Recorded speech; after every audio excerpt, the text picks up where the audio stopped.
புகைப்பிடித்தல் புற்றுநோயை உண்டாக்கும் மற்றும் உயிரை கொல்லும். மது அருந்துதல் உடல் நலத்திற்கு கேடு விளைவிக்கும். பாதுகாப்பாக இருங்கள். மது அருந்திவிட்டு வாகனம் ஓட்டாதீர். தலைக்கவசம் அணிவீர். பாதுகாப்பாக பயணம் செய்வீர்.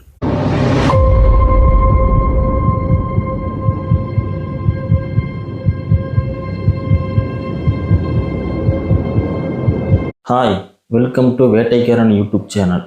இன்றைக்கி நம்ம திகில் வேட்டையில் என்ன பார்க்க போகிறோம்னா, 23 வயது தக்க ஒரு பெண்ணுக்கு கேன்சர் அதை சரி பண்ண முடியாமல் அவங்க இறந்துட்டாங்க. நல்ல வசதியான ஃபேமிலி தாங்க. எவ்வளவோ செலவு பண்ணி பார்த்துமே அவங்களால அந்த இதை சரி பண்ணவே முடியல. அந்த நோயை சரி பண்ணவே முடியல. ஒரு காலகட்டத்தில் அவங்க இறந்துட்டாங்க. அவங்கள அடக்கம் பண்ணுறதுக்கு மயானத்துக்கு கொண்டு வராங்க. அடக்கம் பண்ணிட்டு அந்த சாங்கியமெல்லாம் முடிச்சுட்டு ஞாபகார்த்தமாக இருக்கட்டுமே அப்படின்னு சொல்லி சமாதி கட்டலாம் அப்படின்னு சொல்லி ஒரு ஐடியாவில் அந்த இடத்த தேர்ந்தெடுத்து அங்கே அடக்கம் பண்ணுறாங்க. மயானத்தில் வேலை செய்து கொண்டு இருக்கும் ஒரு வெட்டியான், அவரை வச்சு தான் அடக்கம் பண்ணுறாங்க. அந்த பொண்ணு தான் வாழும்போது ஆசைப்பட்டு ஒரு நெக்லஸ், ஒரு மோதிரம் ரொம்ப விருப்பப்பட்டு போட்டுட்டு இருந்ததுனால அது கடைசி வரைக்கும் அவங்களோடவே இருக்கட்டும், நம்ம தான் சமாதி கட்ட போகிறோம்ல, அது பத்திரமா அந்த பொண்ணோடவே இருக்கட்டும் அப்படின்னு சொல்லிட்டு அப்படியே வச்சு அடக்கம் பண்ணுறாங்க. இதை பார்த்து கவனிச்சிக்கிட்டு இருந்த அந்த வெட்டியான் அவங்க அடக்கம் பண்ணிட்டு போனதுக்கப்புறம் அதை எப்படியாவது தோண்டி எடுத்து அந்த செயினையும் அந்த மோதிரத்தையும் நம்மளே வச்சுக்கலாம் அப்படின்னு ஐடியா பண்ணுறாரு. அதே மாதிரி அவங்க அடக்கம் பண்ணிட்டு போனதுக்கப்புறம் இரவோடு இரவாக அதை தோண்டி எடுத்து அந்த செயினையும் அந்த மோதிரத்தையும் அவர் எடுத்துட்டு மறுபடியும் எப்படி இருந்ததோ அப்படியே அடக்கம் பண்ணிக்கிறார். இதை பார்த்துக்கிட்டு இருந்த 4 வாலிபர்கள், அவங்களுக்கு அந்நேரத்துக்கு என்ன வேலைன்னா, அந்த இரவு நேரத்தில் அவங்கள டிகிரி முடிச்சுட்டு வேலைக்காக அப்ளை பண்ணிட்டு வெயிட் பண்ணிட்டு இருக்கிறாங்க. எப்போவாச்சும் இந்த மாதிரி மாதத்தில் ஒரு டைமோ 2 மாதத்துக்கு ஒரு டைமோ எல்லாம் ஒன்று கூடுவாங்க. எல்லாருமே ஒரே ஊருக்காரங்க தான் ஒன்று கூடுவாங்க. ஒன்று கூடுனானா இந்த மாதிரி ஊருக்கு ஒதுக்குப்புறமாக இருக்கிற மயானத்தில் ஒன்றா சரக்கு அடிக்கிறது வழக்கம். இவர் அங்கே எடுத்துகிட்டு இருக்கிறதெல்லாம் இவங்க நோட் பண்ணிக்கிட்டாங்க. அங்கே உட்காந்து சரக்கு அடிக்கிட்டு இருக்கிறாங்க.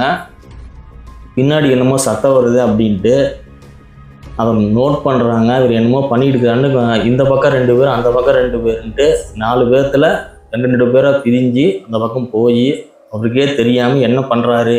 இந்நேரத்துக்கு சுடுகாட்டில், எப்போவுமே சுடுகாட்டில் 6 மணி 7 மணிக்கெலாம் க்ளோஸ் பண்ணிடுவாங்க. அதுக்கு முன்னே எந்த டெட் பாடியும் உள்ளே வராது, உள்ளே எந்த ஒரு சாங்கியமும் நடக்காது. அப்படி இருக்கும்போது இவர் இந்நேரத்துக்கு இங்கே என்ன பண்ணுறாரு அப்படின்னு சொல்லிட்டு போய் பார்க்குறாங்க.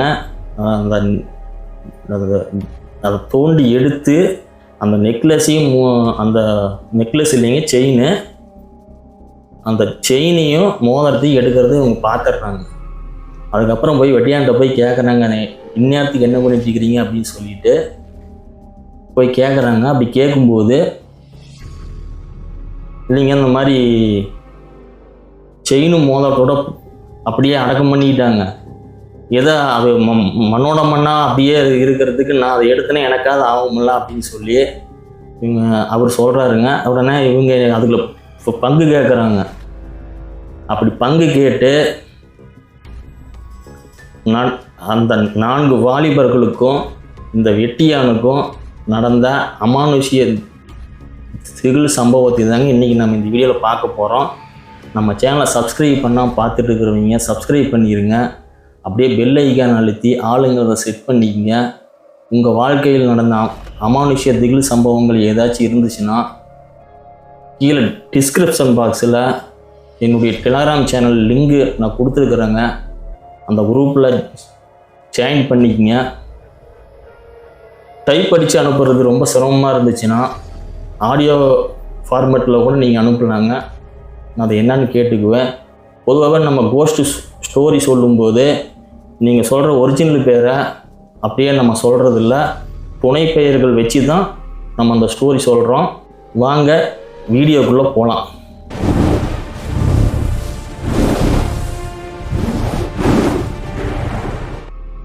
இப்போ நான் சொல்லக்கூடிய சம்பவம் அவினாசிக்கு அருகாமையில் நடந்த ஒரு சம்பவங்க. 2024 காலகட்டத்தில் நடந்தது. நான் ஏற்கனவே சொன்ன மாதிரி 6 மணிக்கு 7 மணிக்கு மேலே எந்த டெட் பாடியும் உள்ளே அலோவ் பண்ணுறது இல்லைங்க. அதோட க்ளோஸ் பண்ணிடுவாங்க. அதுக்கப்புறம் எந்த டெட் பாடி வரதில்ல, அடுத்த நாள் காலையில் தான். இது அப்படி ஒரு வழக்கம் வந்து எல்லா பக்கமே இருக்குதுங்க. இப்படி இரவு நேரத்தில் அந்த வெட்டியான் அந்த செயினையும் மோதிரத்தையும் எடுத்து நம்ம வச்சுக்கலாம், நமக்கு செலவுக்காகும், அந்த செயின் வந்து நம்முடைய மனைவிக்காகவும் மோதிரம் நம்ம போட்டுக்கலாம் அப்படின்னு ஐடியா பண்ணி தான் எடுக்கிறாருங்க. இது எப்படியோ இந்த 4 வாலிபர்கள் வேலைக்கு அப்ளை பண்ணிட்டு வேலைக்காக வெயிட் பண்ணிட்டு இருக்கிறாங்க. எல்லாம் ஒரே ஊரை சேர்ந்தவர்கள் தான். பக்கத்து வீதி எல்லாம் ஒரே ஏரியாவில் அவங்க இருக்கிறாங்க, வேலைக்காக வெயிட் பண்ணிக்கிட்டு இருக்கிறாங்க. அப்படி இவங்க இந்த வெட்டியான் வந்து அந்த செயினையும் மோதிரையும் எடுக்கிறத பார்த்ததுக்கப்புறம், செயினை வேணால் நீ வச்சுக்க, மோதிரத்தை எங்களுக்கு கொடுத்துரு, இல்லைன்னா வெளியில் போய் சொல்லிடுவோம் அப்படின்னு சொல்கிறாங்க. இந்த வெட்டியை என்னென்னா வம்பா போச்சு அப்படின்ட்டு, சரி மோதிரத்தை நீங்கள் வச்சுக்கிங்க, செயினை நான் வச்சுக்கிறேன் அப்படின்னு சொல்லிட்டு பங்கு போட்டு வச்சுக்கிறாங்க. இவர் இந்த செயினை கொண்டாந்து தன்னுடைய மனைவிக்கு கொடுத்துட்றாருங்க. அவன் பார்த்துட்டு ரொம்ப ஆசையாக இருக்குது ஏதுன்னு சொல்லி அவனுடைய மனைவி கேட்குறாங்க. இல்லை ஒரு சீட்டு போட்டிருந்தேன், அந்த சீட்டு பணத்தில் அந்த செயின் நான் வாங்கினா சீட்டு முடிஞ்சுது, அந்த பணத்தில் அந்த செயினை நான் வாங்கினேன் அப்படின்னு சொல்கிறாங்க. சரின்ட்டு சந்தோஷமாக அந்த செயினை அவங்க போட்டுக்கிறாங்க. இந்த மோதிரத்தை இந்த பசங்க என்ன பண்ணுறாங்க, கொண்டு போய் அடகுகளில் கொண்டு போய் விற்று அந்த அதிலிருந்து வர்ற பணத்தை நல்லா ஜாலியாக செலவு பண்ணலான்னு சொல்லிட்டு நல்லா ஜாலியாக செலவு பண்ணுறாங்க. இது மாதிரி சரக்கடிக்கிறது, சினிமாவுக்கு போகிறது அப்படின்ட்டு. இவங்களுக்கு தான் வேலை வெட்டி எது இல்லையே, இதுதான் வேலை.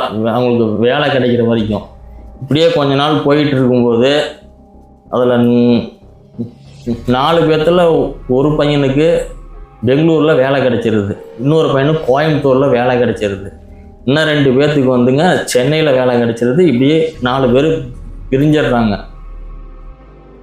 அதுக்கப்புறம் தாங்க அமானுஷ்ய சம்பவமே ஆரம்பிச்சது. என்ன நடந்துச்சுன்னு பார்த்தீங்கன்னா, இந்த வெட்டியான் அந்த செயினை தன்னுடைய மனைவிக்கு கொடுத்தார் இல்லைங்களா, அந்த செயினை போட்டதுலேருந்து ஒரு 2-3 நாள் கழித்து அது என்னன்னு பார்த்தீங்கன்னா, பகலப்புறம் ஒன்றும் பிரச்சனை இல்லைங்க, அவங்க கரெக்டாக இருக்கிறாங்க. அந்த 6 மணி ஆயிடுச்சுன்னா ஒரு மாதிரி முறைக்கிறது. அதாவது யாரைன்னா இந்த வெட்டியான் தன்னுடைய கணவரை ஒரு மாதிரி முறைக்கிறது, ஒரு மாதிரி தோணு பேசிக்கிட்டே இருக்கிறது, திட்டிக்கிட்டே இருக்கிறது, இந்த மாதிரியே பண்ணிக்கிட்டு இருக்கிறாங்க. இவர் அதை பெருசாக எடுத்துக்கல. இல்லை அடிக்கடி நமக்குள்ளே சண்டை வர்றது தானே அப்படின்னு சொல்லிட்டு பெருசாக எடுத்துக்கலிங்க. இப்படியே கொஞ்ச நாள் போகுது. அப்படியே அந்த பக்கம் பார்த்தீங்கன்னா, பெங்களூரில் ஒரு பையனுக்கு வேலை கிடைச்சிருச்சு. அங்கேயே அப்பார்ட்மெண்ட்டில் 4வது மாடியில் அவன் ரூம் எடுத்து தங்கிட்டு அவனுக்கு நல்ல சம்பளம்.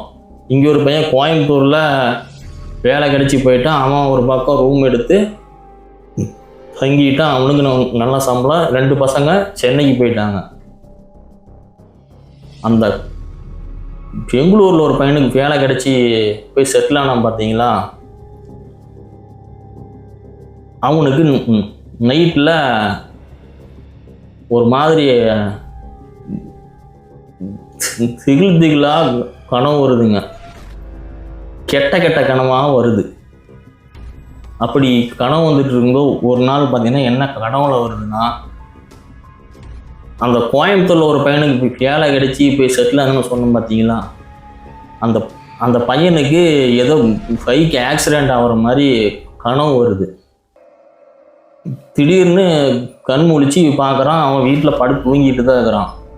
என்ன இப்படி கனவு வருது, கொஞ்ச நாளாகவே ஒரு மாதிரியாகவே கனவு வந்துட்டுருக்கு, இன்னைக்கு இவனுக்கு ஏதோ ஆக்சிடெண்ட் ஆகிற மாதிரி கனவு வருது அப்படின்ட்டு பக்கத்தில் ஃபோன் இருக்குது, எடுத்து ஃபோன் பண்ணுற அந்த பையனுக்கு.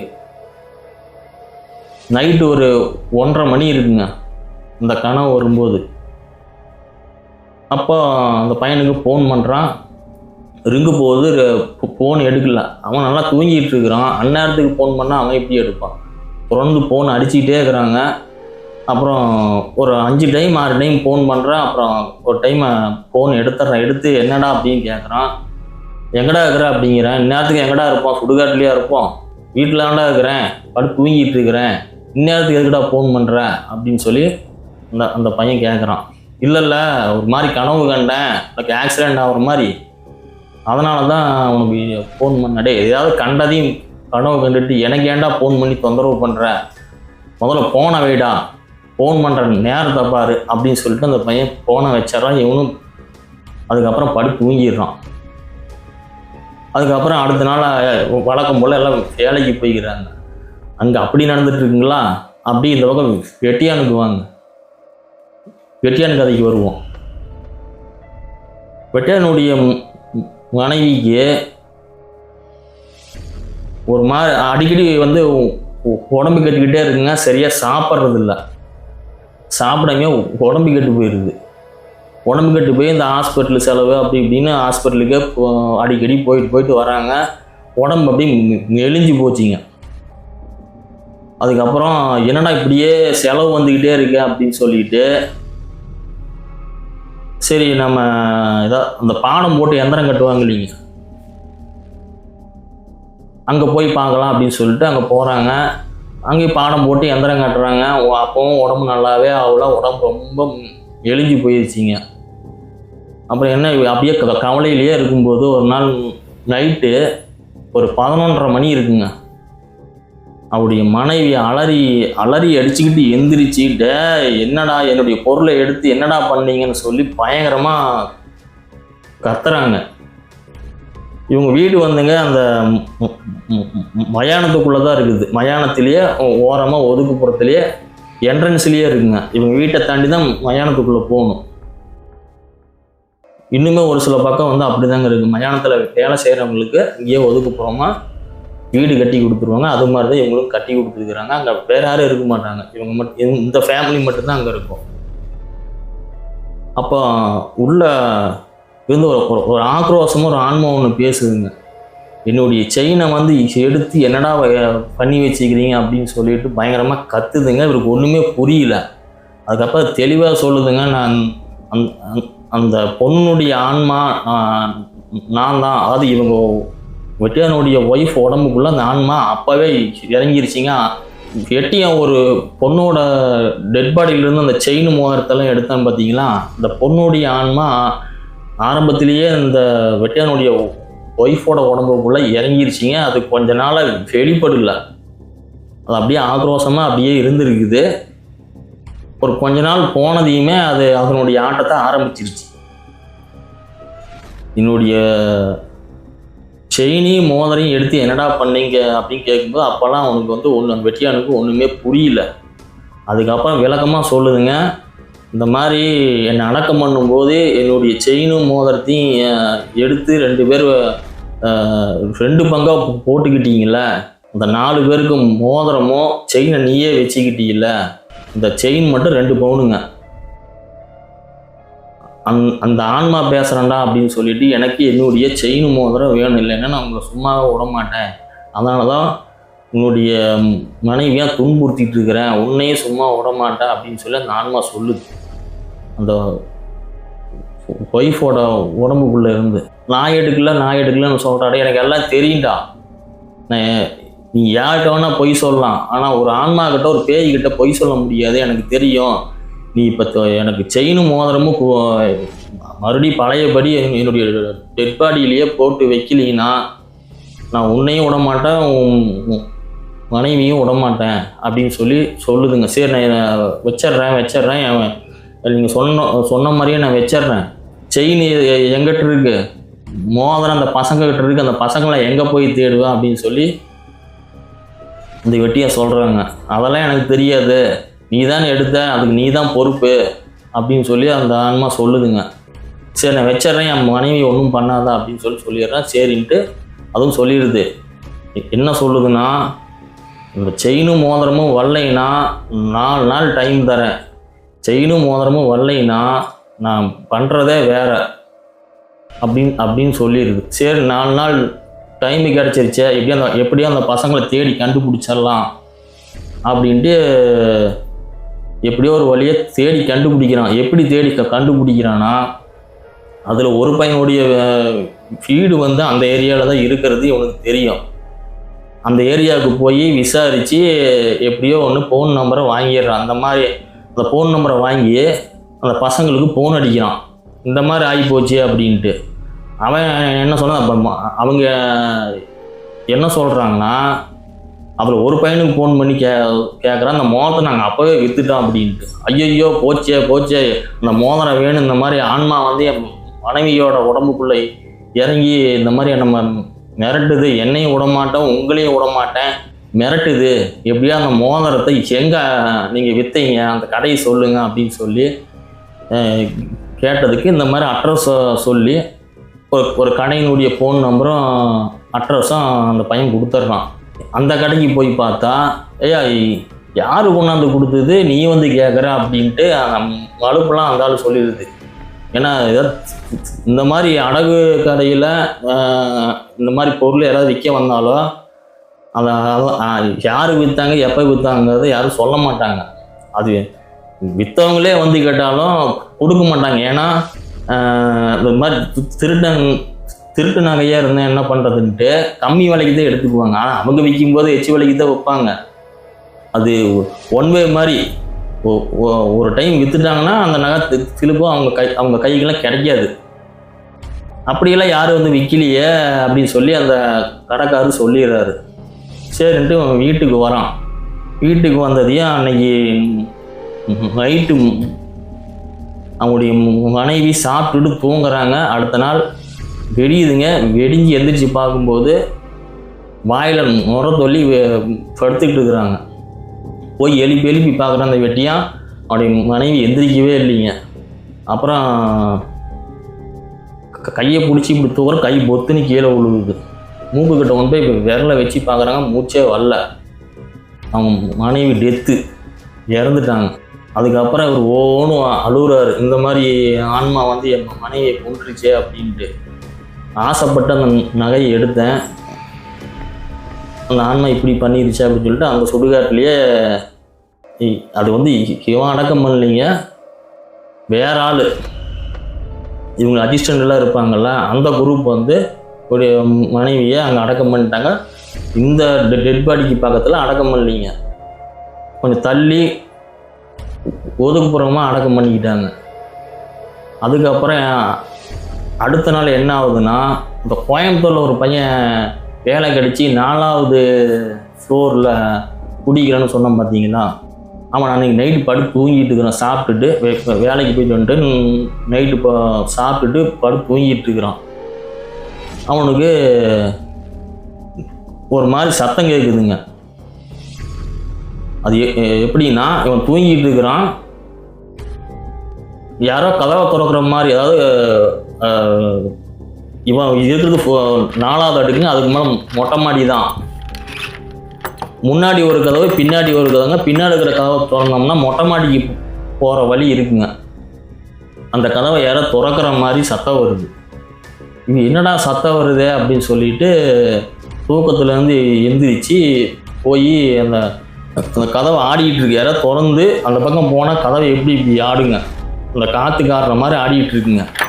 சரிட்டு கதவை வந்து போய் பார்க்குறான், இங்கே யாருமே இல்லைங்க. யாரோ போன மாதிரி இருந்தது. நம்ம கதவை லாக் பண்ணியில் வச்சுருந்தோம், எப்படி இந்த லாக் ஓப்பன் ஆகி யார் போயிருப்பாங்க அப்படின்னு முன்னாடி டோர் வந்து செக் பண்ணுறாங்க. அது லாக் பண்ணது அப்படியே இருக்குங்க. சரி இது யார் வந்திருப்பாங்க, ஒருவேளை நம்ம ஏதாவது திறந்துட்டு சரியாக லாக் பண்ணாமல் விட்டுருப்போமோ அப்படின்ட்டு, சரி எதுக்கு ஒரு எட்டு போய் பார்ப்போம் அப்படின்ட்டு டோரை திறந்து அந்த பக்கம் போகிறாங்க. யாருமே இல்லை. சரி மேலே மொட்டை மாடிக்கு போகிற படிக்கட்டில் அந்த இடத்துல பார்க்குறாங்க, அங்கேயும் யாரும் இல்லை. சரி மேலே போய் பார்ப்போம் அப்படின்ட்டு மேலே போகிறாங்க. மேலே படி ஏற ஏறவே அப்படியே அனத்தன மாதிரி ஒரு சத்தம் வருதுங்க. என்ன சத்தம் வருது அப்படின்ட்டு அந்த படி ஏற ஏற சவுண்டு எச்சாகிட்டே போகுங்க. சரி மேலே யாரோ இருப்பாங்களாட்டிருக்கு அப்படின்ட்டு போகிறாங்க. இந்நேரத்துக்கு யாரா இங்கே உக்காந்துட்டு இருக்கிறாங்க அப்படின்ட்டு கிட்ட போய், யாருமா யாருமா யாருமா நீ இந்நேரத்துக்கு இங்கே என்ன பண்ணுற, இங்கே எப்படி வந்த அப்படின்னு சொல்லி கேட்குறாங்க.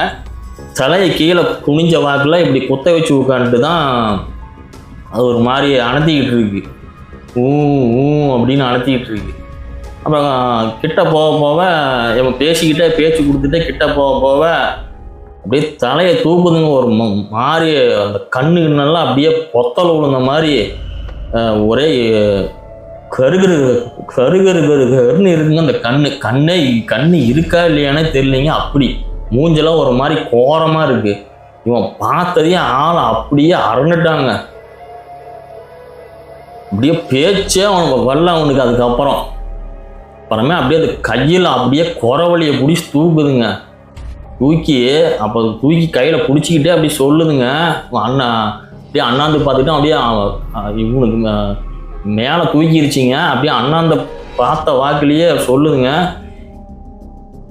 என்னுடைய செயினையும் மோதிரத்தையும் எடுத்துக்கிட்டீங்க, அது எனக்கு ரொம்ப பிடிச்சது, அது எனக்கு வேணும், எங்கடா இருக்குன்னு சொல்லி கேட்கும்போது அந்த மோதிரத்தை நாங்கள் விற்றுட்டோம் அப்படின்னு சொன்னோன்னா இது பயங்கரமான கோவம் வந்துருச்சிங்க இந்த ஆவிக்கு.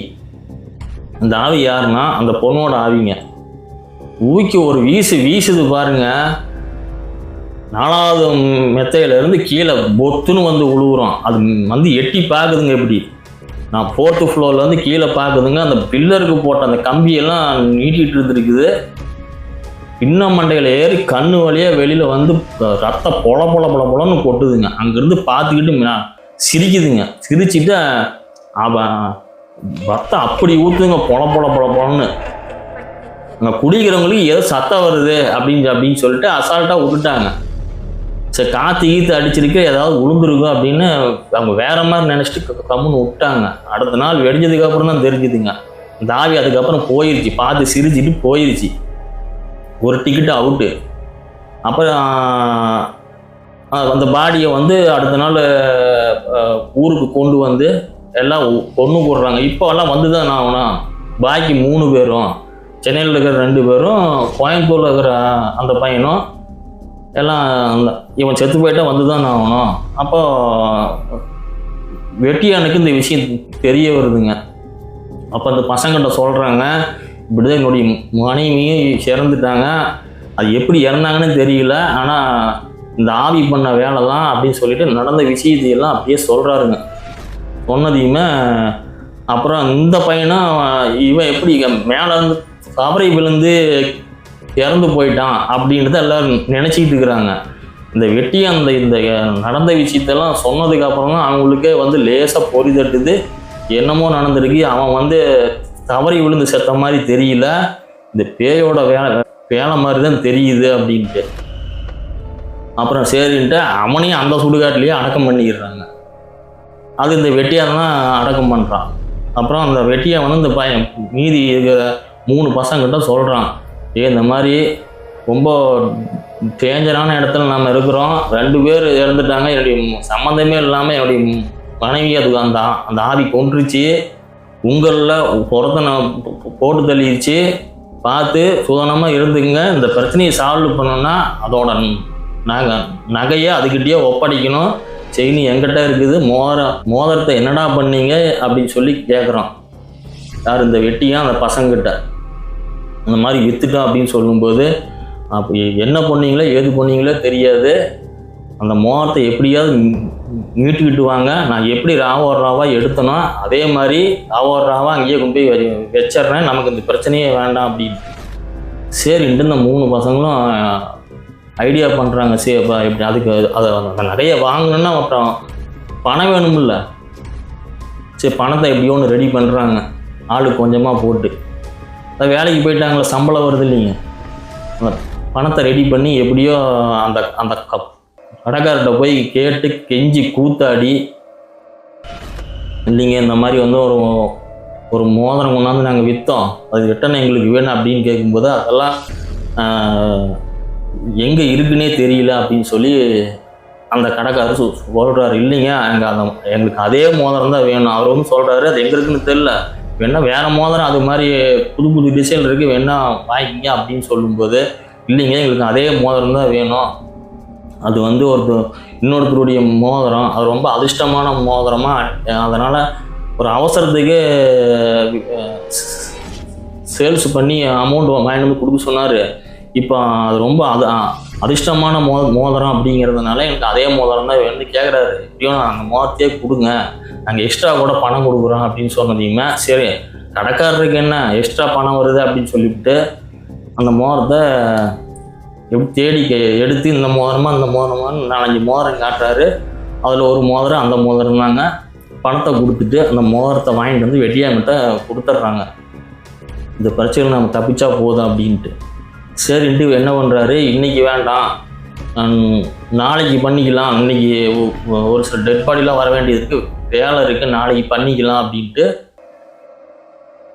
அந்த அன்னைக்கு விட்டு அதுக்கு அடுத்த நாள் இதே மாதிரி இந்த பசங்களையும் நைட்டு 10 மணிக்கு மேலே வர சொல்கிறாரு.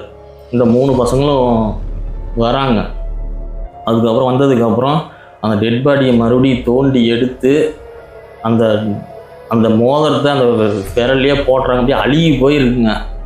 கிட்டத்தட்ட இது வந்து இந்த டெட் பாடியை புதைச்சி ஒரு 1.5 மாதம் ஆயிடுச்சிங்க. 1.5 மாதத்துக்கு அப்புறம் தோன்றாங்க, சரியான கப்பு புழுகு பூத்து கிடக்குதுங்க. எல்லாம் கொமுட்டுது அவங்களுக்கு. என்ன பண்ணுற ஏது பண்ணுறதுன்னே தெரியல அவங்களுக்கு, இப்படி கொமுட்டுது அப்படின்ட்டு. சரி என்ன பண்ணுறது, எடுத்தாச்சு வச்சு தான் ஆகணும் அப்படின்ட்டு இப்படி ஒரு வழியை தோண்டி மூஞ்சிக்கெல்லாம் போட்டு துண்டெல்லாம் கட்டிக்கிறாங்க. அதை தோண்டி அந்த செயினி மோதிரையும் அப்படியே உள்ளே போட்டு மண்ணை போட்டு மூடிடுறாங்க. ரொம்ப சிரமப்பட்டு எப்படி ஒரு வழியாக மண்ணை போட்டு மூடிடுறாங்க. மூடிட்டு இனிமேல் நீங்கள் இந்த பக்கம் வரவே வராதிங்க அப்படின்னு அந்த பசங்கிட்ட அட்வைஸ் பண்ணி அனுப்பி விட்றான். அவங்க மறுபடியும் அந்த 3 பேர் அவங்கவுங்க வீட்டுக்கு போயிடுறாங்க. பழையபடியே வேலைக்கு போயிடுறாங்க. 1.5 மாதத்துக்கு அப்புறம் இந்த பொண்ணோட ஃபேமிலி வந்து கல்லறை கட்டலான்ட்டு அப்புறம் வந்து கல்லறை கட்டுறாங்க. ஏன்னா கொஞ்சம் மிஸ் ஆகிருந்தால் நாள் கொஞ்சம் அதிகமாக இருந்தால் இவங்க கல்லறை கட்டுற ஐடியாவில் தான் முதல்லையே இருந்தாங்க. கல்லறை கட்டினதுக்கப்புறம் மறுபடியும் அந்த மோதிர செயின்லாம் வந்து இது மாதிரி நோண்டி எடுத்து உள்ளே வைக்க முடியாது.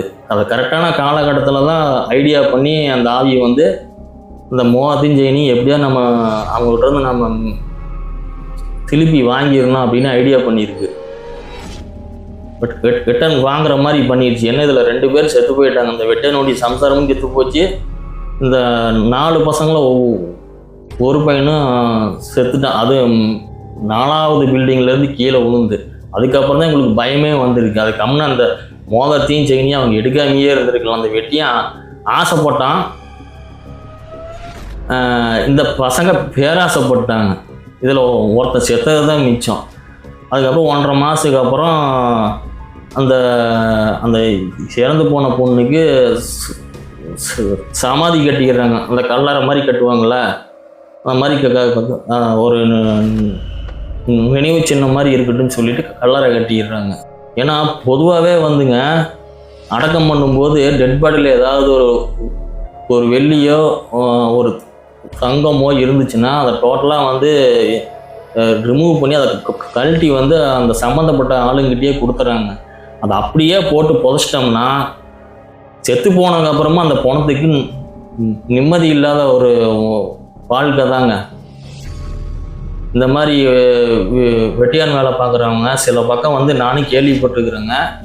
அது மறுபடியும் அந்த பணத்தை தோண்டி எடுத்து வெள்ளி அரணாக்கொடி இருந்ததுன்னா அதை எடுத்துக்குவாங்க. ஏதாவது மோதிரம் செயின் இந்த மாதிரி இருந்ததுன்னா அதையும் எடுத்துக்குவாங்க. இது பயங்கரமான சித்திரவதைங்க. இறந்ததுக்கப்புறம் கூட ஒரு மனுஷனுக்கு அதனால் வந்து ரிமூவ் பண்ணி அப்பப்போ கொடுத்துட்றாங்க.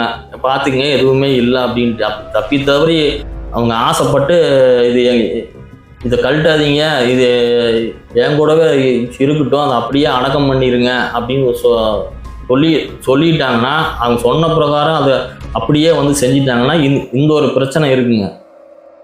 இது மாதிரி உங்களுடைய வாழ்க்கையில் அமானுஷ்ய திகில் சம்பவங்கள் ஏதாச்சும் இருந்துச்சுன்னா கீழே இருக்கிற டிஸ்கிரிப்ஷன் பாக்ஸில் என்னுடைய டெலகிராம் சேனல் லிங்கை நான் கொடுத்துருக்குறேங்க. நீங்கள் அதில் வந்து எழுத்து மூலியமாக சொல்கிறது சிரமமாக இருந்துச்சுன்னா நீங்கள் ஆடியோவில் கூட சொல்லலாங்க. என்னுடைய சேனலை சப்ஸ்கிரைப் பண்ணாமல் பார்த்துட்டு இருந்தீங்கன்னா சப்ஸ்கிரைப் பண்ணிடுங்க. பெல் ஐக்கானையும் அழுத்தி ஆளுங்க அதை செட் பண்ணிக்கங்க.